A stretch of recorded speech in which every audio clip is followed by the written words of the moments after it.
નમસ્કાર, હું મુકેશ સખિયા, માનદ મંત્રી મહાનગર પરિષદ.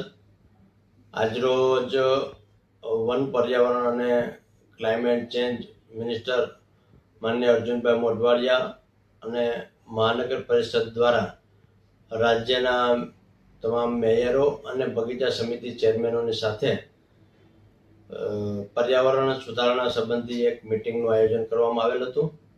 ખૂબ જ ટૂંકા ગાળામાં નોટિસ થયેલ હોવા છતાં પણ મોટાભાગના મહાનગરના પદાધિકારીઓ હાજર રહ્યા હતા. અમારા ટ્રસ્ટીઓ, ફાઉન્ડર મેમ્બરો પણ બધી રીતે મોટાભાગના બધા હાજર રહ્યા હતા. આમંત્રિત મહેમાનો પણ આવીને અને હાજર રહ્યા હતા અને મિટિંગને સફળતાપૂર્વક પાર પાડેલ હતી.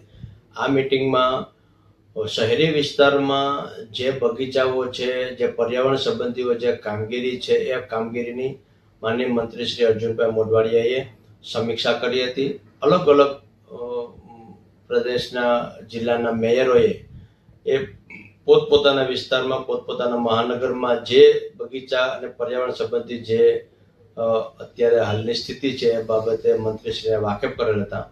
મંત્રીશ્રીએ અલગ અલગ પ્રકારના અનેક સૂચનો અને વન પર્યાવરણ સંબંધી જે સરકારની નીતિઓ અંગે પણ ચર્ચાઓ કરેલ હતી. બધા લોકો સાથે હળીમળીને એકબીજાના વિચારો લઈ અને આગળ વધેલા હતા. મિટિંગના પ્રારંભમાં જ માનનીય મેયર અમદાવાદ અને ભારતભાઈ ગાજીપરા મહાનગર પરિષદના ચેરમેન દ્વારા માનનીય મંત્રીશ્રીનું ચિહ્ન અર્પણ, રાષ્ટ્રચિહ્ન અર્પણ કરી અને એનું સ્વાગત કરવામાં આવેલ હતું. માનનીય મંત્રીશ્રીએ પણ બધા ટ્રસ્ટીઓ, ભરતભાઈ ગાજીપરા ચેરમેનશ્રી અને અલગ અલગ મેયરોએ અને બગીચા સમિતિના ચેરમેનોએ પોતપોતાના વિસ્તારની જે રજૂઆતો કરેલી હતી એમાં એમને જે લાગ્યું એને નોટિંગ કરેલું હતું.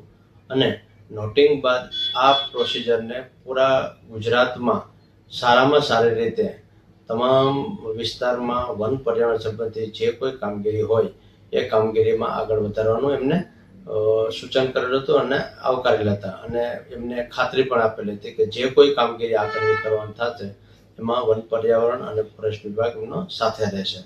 આ ઉપરાંત અલગ અલગ મેયરોએ જે પોતપોતાના વિસ્તારની કામગીરી કરી એ ઉપરાંત એમને જે જરૂરી માર્ગદર્શન અને સૂચના સંબંધીઓ જે કામગીરી કરવાની થાય એ મહાનગર પરિષદના બેનર તળે કામ કરવાનું પણ નક્કી કરેલ છે. જે મેયરો હાજર નથી રહી શક્યા, અચાનક જ દિલ્હીથી મિટિંગ અને એક વિડીયો કોન્ફરન્સના હોવાથી અમુક મેયરો સંજોગોવશત હાજર ન રહી શક્યા, તો એમના પ્રતિનિધિ તરીકે એમને પોતાના કોર્પોરેટરોને મોકલેલ હતા. અને સમગ્ર બેઠક બહુ શાંતપૂર્ણ વાતાવરણમાં બધા જે નિર્ણયો લેવાના હતા, જે વાતચીતો કરવાની હતી, એ બધી વાતચીતો શાંત રીતે પૂર્ણ થયેલ હતી.